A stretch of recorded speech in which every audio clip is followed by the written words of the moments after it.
Good morning, everybody. Happy Monday. Happy Monday it is. Monday, October 6th. My goodness. Time's flying. There you go. I'm excited to talk about real life real estate today. And I want to say thank you so much to our guest. Of course, thank you, Joe. You're But welcome. thank you to um, thank you to Yvette for sharing your story with us. You're going to share a story, and I think you guys are really going to enjoy it. Look at you all sunny and happy in the South Tampa office. I am. Good morning. So let me do a little update, a little introduction for you. So you joined our company. Well, first of all, you went to school, you graduated in Detroit, you got a job with UPS, and you've been there for 35 years. That's a testament. That doesn't happen in the real world anymore, right? Mm-mm. But then they transferred you to Atlanta, and you spent 20 years working in Atlanta. And then you caught a wild hair and you moved to Tampa, right? So you retired after 35 years at UPS, and you showed up in Tampa where you knew nobody. And you decided to get into real estate, and you called, and Kathleen took your call, found out you lived in the Tampa area, and hooked you up with Joe. Joe did an interview and said, Joe, what did you tell me yesterday? I don't hire agents. I hire what? I hire master producers. Master producers. So Yvette has literally attended almost every event we've ever done, right? She shows up every morning. She shows up, and I want to commend you. Just little things make a difference, right? Look at her picture before the cameras came on. She had her photo on her Zoom account. That's a pet peeve of mine. A lot of agents don't do it, but Yvette has really done everything. But it's still after she joined November last year, right after the hurricanes, which is a crazy time to start in real estate, right? And your lane, you chose a lane, right? What lane did you choose? I did. Open houses. Open houses. And you told me yesterday, how many, in the last year, almost a year, how many open houses have you held? Yesterday was my 63rd open house. 63 open houses. Yes. All right. And up until last week, how many successes did you have from those open houses? A whopping zero. A whopping zero. So what is the tenacity to say, I did an open house, it didn't work. I'll do another one. It didn't work. I do another one 62 times. And then you did one last week that turned out to be a sale. We're going to talk about that today. But when I was talking to Yvette, I said, so tell me, when you do your open house, what preparation do you do? So go ahead and tell me what you told me yesterday. I will, but first let me thank you for inviting me on. I appreciate it. My story, I believe, is just me. It's not anything that's new. Joe, I can't thank you enough, but you already know that. And good morning to everyone. What I do is simply what you and what the others that come on the call every day have preached over and over and over. You know, I have a favorite quote, and it says from Oprah, luck is when preparation meets opportunity. Yep. So I prepared myself for the open house by doing a lot of things that Joe has drilled into me. My very first open house last November was with Joe, and boy, could he write a book on the things that I have done throughout the time. But the first thing that I do is, as he has trained me to do, I take it in. I go to listings on Tuesday. That seems to be that sweet spot for enough time to get in all the other platforms, give me time to get to the agent who is actually listing the house, find out all the little great features and nuances to point out, anything about the neighborhood that I should know. And then on Wednesdays, I actually start to prepare my email blast. Well, if you don't mind, stop right there for a second, because you've got a checklist that you go through that we've talked to, but you actually do it. And you spent the time, and this is really, really important, to get to know the listing agent, find out the features and benefits of the property, and launch it so the back office has time to put it up, because we don't know when Zillow is going to download or when Redfin's going to download or Realtor.com is going to download, but you're giving that property the best exposure you can get, and you're giving yourself the best exposure. So that step number one, I didn't want to run over that, because a lot of us skip that point. You got to know the market. You got to know the neighborhood. Spend a little time checking out the comps too. What other houses could you show them if they're not interested in the one you're at? So think of the market knowledge you've gained, because the house you just sold, we'll talk about that in a minute, but that was in Tampa. I know you've been holding open houses all over the place. So you're getting market knowledge at the same time. And I told you yesterday that. Oh boy, has she gotten market knowledge. Yeah. But I told you yesterday, once you're on a roll, it tends to happen faster, right? So you broke the seal now. Remember college days, you go drinking to the bars. You broke the seal. Once you start peeing, you got to keep going. That's kind of how it works. So Well, every week she would do one, and she would have maybe one person come in. And my favorite saying, Yvette, it only takes one to sell the house.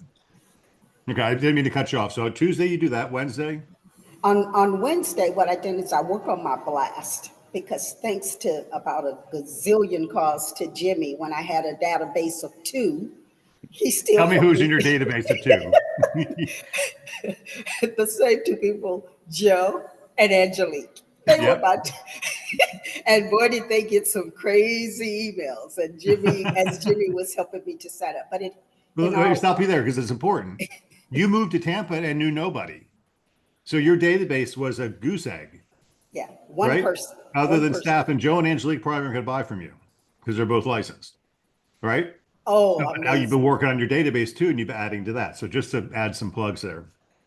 Absolutely. And you're right. I knew a whopping one person here in Tampa.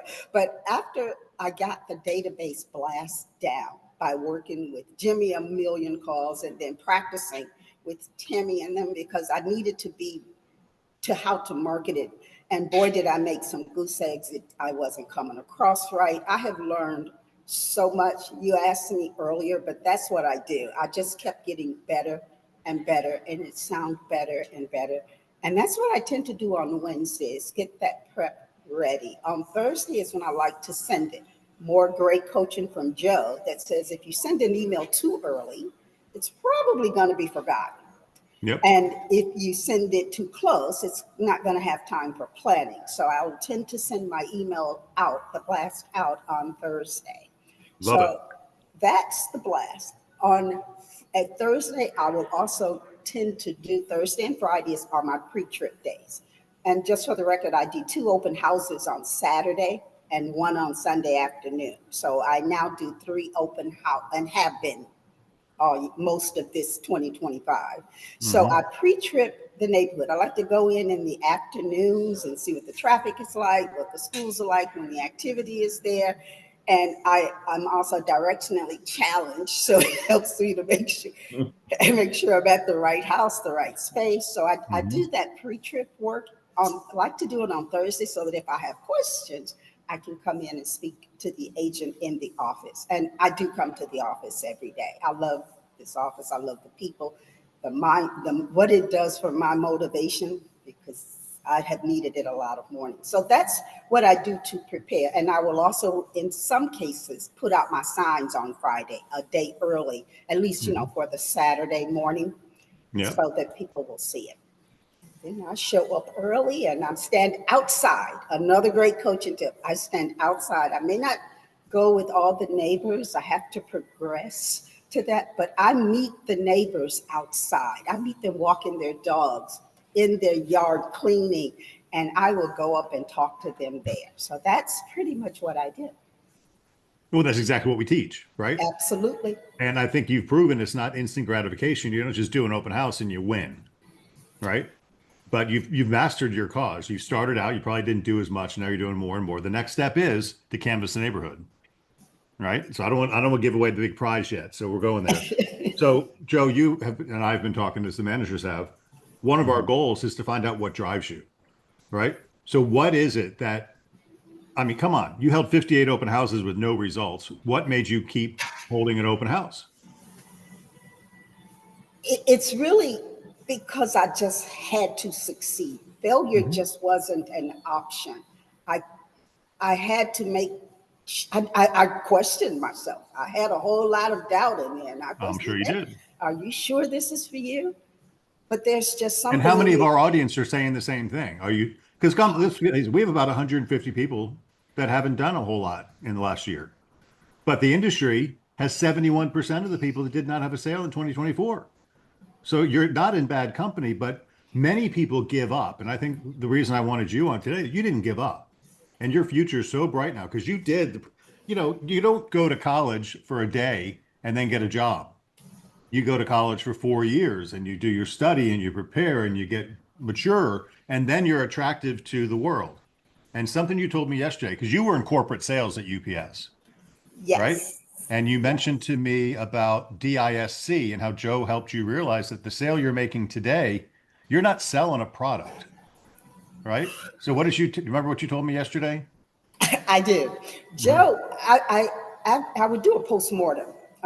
What could you have done better, Yvette? How could you have communicated it better when you didn't? You spoke to that neighbor, but I started getting some more traction, as she said, and people would come in where they weren't represented. And I tried, I loved what I learned from Chris and stop the do I have an agent? But at first it sounded robotic. So I put my take, but Joe told me something. I still wasn't connecting with them. I sat down with Joe on one of our many knocks on his door, and he said, Yvette, what you're doing is you have a lot of business, talking to business people. And that's a different model when you're talking to an emotional consumer buyer. Take that mindset, understand DISC, understand their personalities, understand how you might come across and how you can learn them and better relate to them. And when he said that, you're not talking to a CEO of a business, and you're not talking to someone who's a product. You're talking to an individual who's making a major life decision. You have to connect with them very, very differently. And what great advice. Joe, you're actually pretty good at what you do. Yeah, don't tell anybody. he was so right in all seriousness, but it wasn't easy to turn that switch and to change what okay, here it is. This is the Mhm. house. I made a whole lot of blunders. And with that postmortem with Joe, when I would come in and he would say on Mondays prior to the meeting, we would talk about my open houses. And he would say, so how did it go? How did the conversation go? And I could tell by his face when I had missed an opportunity. So Yep. that's what I would say, is that in addition to the advice, is the follow-up after the because that postmortem and that miss just helped me get better the next time. And you, Craig, you helped me on an office hours. If there's a training opportunity, I'm there. You have a great buffet, and I'm going to show up in line with a clean plate every time because it's great. You were in an office hour, and it was one of my open houses, and I shared with you my gap is I don't have experience. You said Yes, you do. yeah, that's just you have experience. You have a lot of experience, and when I turn that I to a we, Mhm. that whether it's leaning on the agent's experience in this case, that helped me a lot, or the brokerage or the brand or whatever it was, it be no more an I, it became a we. So I'm going to bounce around a little bit here on you, but we talked yesterday and you told me a lot. So when this couple came in that actually ended up buying a house, you said the DISC practice really kicked in. Yes, boy, did it ever. So guys, we don't make this stuff up, right? When you practice and put it in, implement it, it works, right? It does. And the key there is practice, because I have held so many open houses, and I went back and followed up and said, what did I do wrong? Where did I've been doing this a minute, and Yvette, you should know better, and they walked in. First off, I can't thank the listing agent enough. I don't It even know was if I'm Kevin allowed Creel, to right? say thank you, because when I say Kevin has been beyond helpful and supportive, I tend to do my open houses at the same open house, so I get to know the neighborhood, I get to know the neighbors, and I'm all around. And so Kevin, I had been doing quite a few open houses, but this was the first time I had done that one. Remember that pre-trip that I spoke of? So I came Yep. back and I talked with Kevin, and he told me all the key features, and he actually almost, in essence, did a role play. So when the Yep. couple came in, they only signed their name. That's it at the beginning on the sign-in sheet. And I noticed that. And they walked around, and they were a team, a partnership. I had two opposites. So at first, it Go was, figure. yes, I had a very, very strong D, no question. And then I kind of had that S/C going on the other. but they were yin and yang. And what I have learned by listening to other stories, primarily on office hours, I love that smaller setting, is that others would say how they would toggle, how they would identify. So the couple walked around, looked at the house. I pointed out, I pretty much mimicked Kevin's Yeah. tour to me. Kevin's a master. You can imitate what he my does. That's the person gosh. to imitate. Oh my Mhm. gosh, his storytelling is amazing. So I pretty much mimicked what he had done. I just kind of put Yvette's own feel to it. They walked around. They said, "This is nice." And I did all the questions. And they said, "Well, we live in a townhouse. We're not looking to move." They went outside. All I had was their phone number. They went outside, but they stayed outside in the driveway. I went to the social person and I said, for a small fee, you can turn around and come back in again. And he just fell out laughing. And I think that's when I connected. You're I human. think, That's awesome. I think that's when I connected because she started laughing. She started, playing and things. They came back in, they stayed another 15, 20 minutes. Then I had the packet. Joe teach me, be prepared, have that guide with you. And I had then gotten the do you have an agent down? And Chris, no, I didn't say, do you have an agent? I perfected that now. But I was able to find out that no, it had been 10 years. No one had sat down and talked with them. And So I think she's trying to get to the question. I said, stop asking if they have an agent. Ask them if anybody has gone through the buying process with them.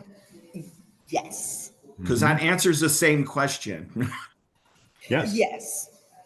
And that S on the buyer's guide that Joe hones in on, that process where you don't go through everyone, but you pick where they are and you pick up from there is what helped me here. And they got to the, how much experience do you have? Uh-oh. Tremble, tremble, tremble. And I have fumbled there every single time. That's where I fumbled the football. In the is past, on you that fumbled there. list. Yeah. But not last week because I remembered, yes, you were yelling in my ear. It's not about you. So I flipped it and started talking about we and how much we do. And number one, and we do this because we help that many people. We didn't get there because we didn't help people just like them every single day. Yeah. Okay. And Good what for you. and what this people that I, before I walk up to sit where I'm sitting now, I talk to people with over 100 years of experience and say good morning to them before I even get to sit at my desk. So Right. they're not just getting me, they're getting all That's of right. that. And all of a sudden it didn't matter. And something else that Joe has drilled in, lock in their number and follow up after an open house. I did that and thanked them for coming. And I'm glad I did because Sunday afternoon they called me, but I knew it was them because I had it locked in. Oh, very good. Good advice. All right. So tell us the story now. So they came to the open house. They were excited. They liked it. They left. You got their phone number, major accomplishment. And then they called you the next day. They did Sunday evening at a little after 6. Walk us through the buyer broker agreement conversation. Okay. Well, because I had already told them about it a little bit during the process of what the buyers look like, another great tip, they were prepared for the conversation because I had kind of touched base on it. So when I told them everything that we would be doing to ensure that the communications, because we talked about the advantages of having both the listening and the buying agent in the same process, in the same office, in the same brokerage, and how that communication between those two things can help. When I got to, I'm going to earn every dime and more, because while I do hope that you at the end are so satisfied that you'll go and tell others and your friends, right now my focus is on you. So we absolutely went through it, not line by line, but more so what this agreement is between she and I. My D personality, which was the she said, Yvette, that's nice, but how long? I said, well, how long do you want to find the absolute perfect house? Oh, answer a question with a question. How long? And she said, well, that's a good point. Within about 60 next couple of months. I said, so let's start there. Let's Perfect. just start there, and then we can Yeah, move it from I there. love you, so they'll extend. And when I sent it to them, and I said, now we're going to ask, and that's part of our negotiation. This Yeah. one building, but this is between you and I. And they were so open. It was not hard at all. And they signed it when we talked on Monday, because obviously it was 6 o'clock Sunday. So we followed up on Monday. I then filled it out, sent it to them. We had that conversation I just mentioned, and they signed it immediately and sent it back.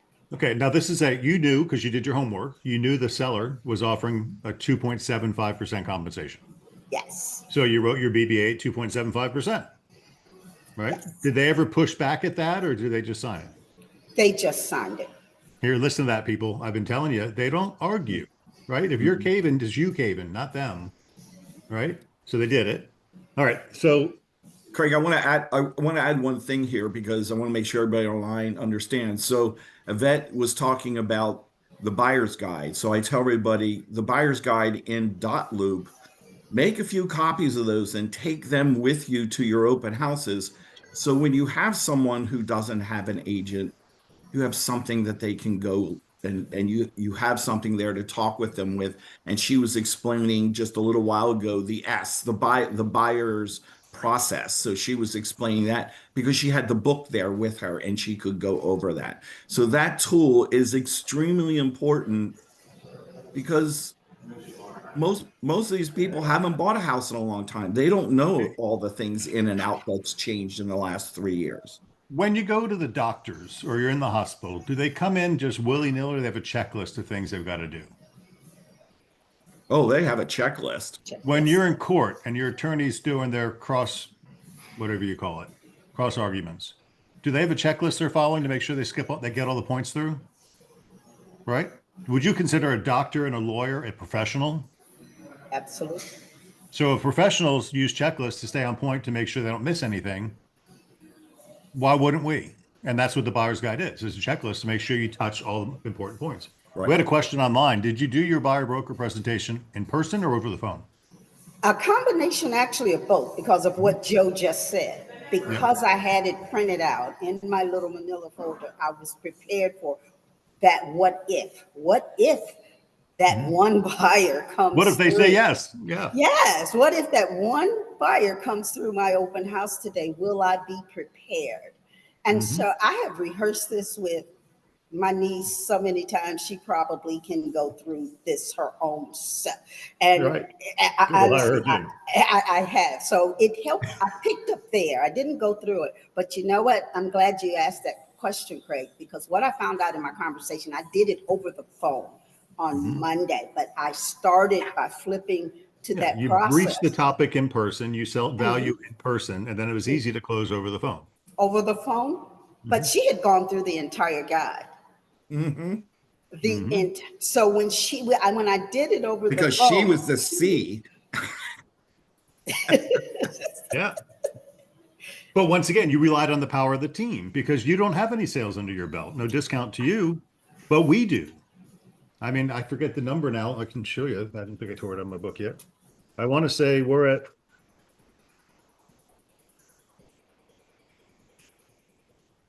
I tore that page out because I put it. Oh, no, here it is. We're at 1,401 closings so far this year.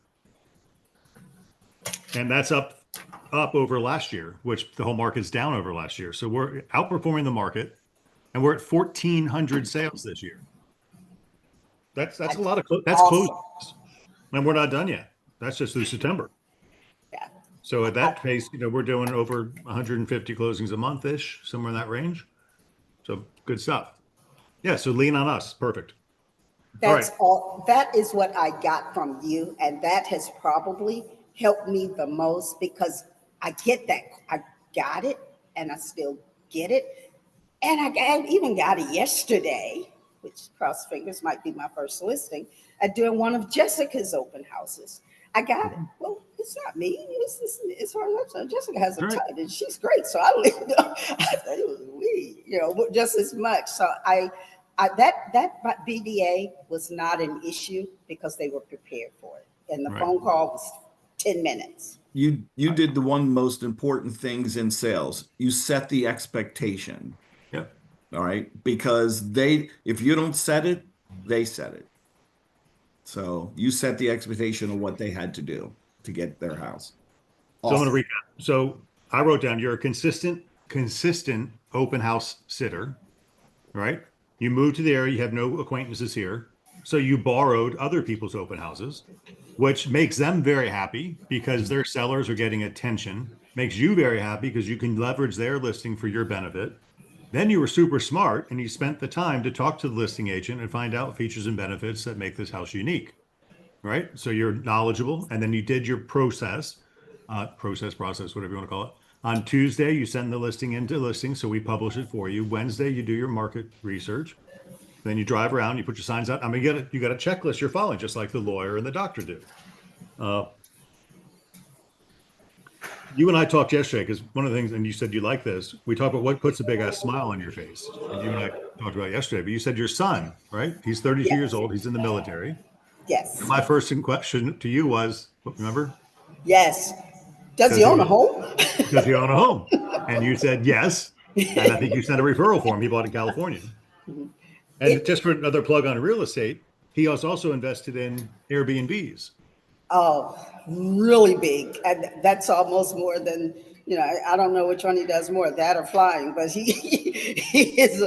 that is really been the He's driver. making more money or as much money as his salary doing his Airbnb business at 32 years old.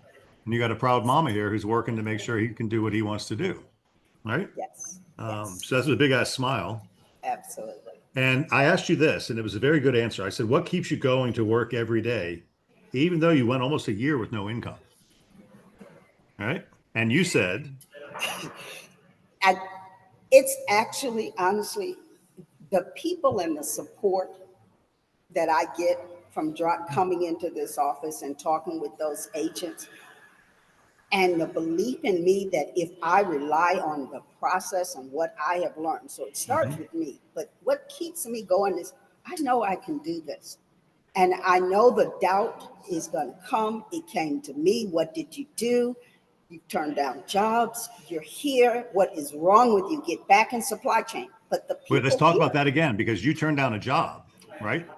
Somebody hunted you because you had 35 years experience in that corporate sales arena. And they came to you and you said, I'm 6 months in, I haven't made any money. And you stuck with it. That was a big decision. Yeah. And it came at a time when I probably was at that point of doubt being the greatest and questioning my 2024 decision. Mm-hmm. So it validated me in a way that you have value, that you can do this. But it also was a pivotal point. Are you going to stick with this? And you're going to make this real estate, or are you going to go back to that grind that it's going to be a grind? And then they may decide in 6 months that you're not. Right. Bye-bye. A lot of the audience right now is at that stage saying, if I got a job, I'd take it. But you said a job is a grind. You don't have an option. You're going to work at 8, you're coming getting off at 5, and that's it. If 5. We got to wrap this up. But when I asked you about the big ass smile, you said the first thing you said is, "Well, that remains to be." And I think we're all in that same position, right? You're getting closer to what it is.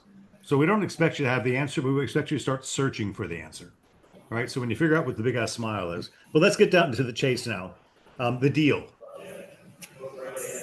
Now, this listing, how much was this listing? This listing, my first listing, was $1,345,000. $1,345,000, and the first offer that you've ever really written for a consumer. How hard was it to negotiate the price? What did they come in at? They actually, believe it or not, because I also helped them find a lender. She was thanks to Kevin introducing me to his lender. She was actually thinking that the credit union was the best way to go. I remember our trainings when we were talking about the limits of the big one, but I also know she's a D, so I couldn't just tell her, you really, credit union? So I think it was, their offer came in at asking, because one of the things that Kevin had told me about that neighborhood was that house that they loved Right behind it were three of his other kind, and the investor came in and swooped them up. So knowing that market and knowing what was moving right then from him, they came in at the asking, but they also asked for the other things as well. Closing costs, which is typical. The closing and my fee, of course. And she was, Yvette, let's do it. And she has now warmed up to me. She was the last one to warm up at the open house. But and when she left, she hugged me. And yes, I became a hugger. But that's If they're huggers, you're a hugger, right? that's what he said. So, I mean, it's pretty hard to ask for almost a 3% commission on $1.3 million sale. And that's almost $40,000, right? Yes. So did they pay it or are they going to get it from the seller? The seller. So the seller's offering. But they were willing. And I think because she asked, she said, so how much will we owe you? And that was when the light bulb came on, that she saw the value in me from what it was. And I'm saying me. She did not see the value in me. Because I told you, No, it's a collective genius he's buying into, right? she saw the value in what she was getting with the team. And she's the one that says, how much will we owe you?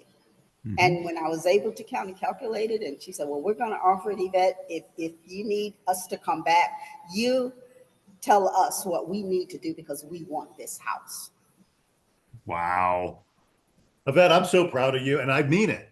You've broken the seal. So you did another, and I called her to talk yesterday. She says, well, Craig, I'm at an open house till 4. I'll call you after that. So there she was, back on the horse, doing it again. And what happened to the open house yesterday? Yesterday's open house was great. I was outside walking around. I did everything that was before. So when I rode by the house, poor Jessica, I worn her out with questions because I'll hang up and then I'll forget another one. And she's been so great. She'll just answer. Like, really go read it. It's on the foot. But no, she never said that. So I drove around and there was a lady that was outside. It's occupied. My first time doing an occupied home. So I didn't know how to approach that when I couldn't go and walk through previously.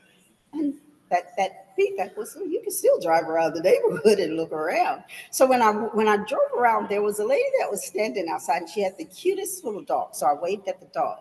That same lady saw me standing outside, because I always stand outside and walk around and have my little flyers with me and my magazine. And she was a neighbor and she walked up. So I had a great couple to come in.